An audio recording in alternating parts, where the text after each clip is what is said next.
তদন্ত প্ৰক্ৰিয়াটো সম্পূৰ্ণ একেবাৰে গাফিলতি আৰু ভেকুভাওনা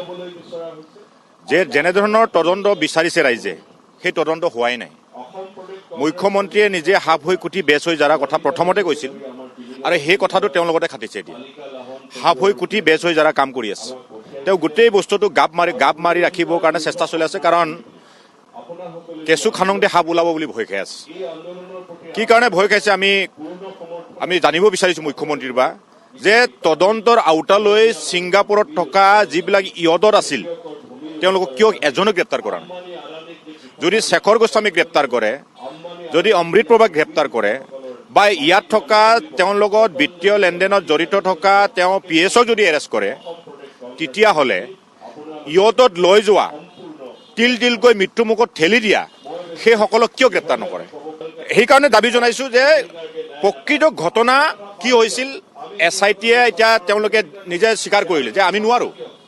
তো এই SIT কিয় লাগে SITয়ে নিজে কৈছে যে ছিংগাপুৰলৈ গৈ তদন্ত কৰিব নোৱাৰে তাৰমানে কিখন চৰকাৰ চলাই আছে তেওঁ নিজকে ডাইনামিক মুখ্যমন্ত্ৰী কৈ পেলাই মুখ্যমন্ত্ৰীয়ে মানে পাতল কথা কৈ জনসাধাৰণক ন্যায় দিয়া কথা কৈছে ন্যায় দিছোৱে বুলি কৈছে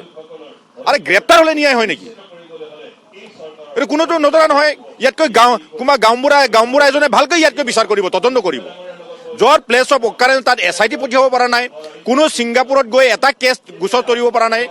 অসম চৰকাৰে বা ভাৰত চৰকাৰে জুবিন গাৰ্গৰ মৃত্যুত ভাৰত চৰকাৰ বা অসম চৰকাৰে গৈ তাত কি হৈছে তাত গোচৰ তৰিব লাগিছিল ব্যৱস্থা ল'ব লাগিছিল কিন্তু সেইটো নকৰি ওপৰা ওপৰিকে তেওঁলোকে গোটেই ভেকুভাওনাত ৰূপান্তৰিত কৰিব বিচাৰিছে আৰু এইটো আটাইতকৈ দুখজনক যে আজিও তেওঁলোকে ন্যায় দিয়াৰ কথা কৈ আছে মুখ্যমন্ত্ৰীয়ে বাৰে বাৰে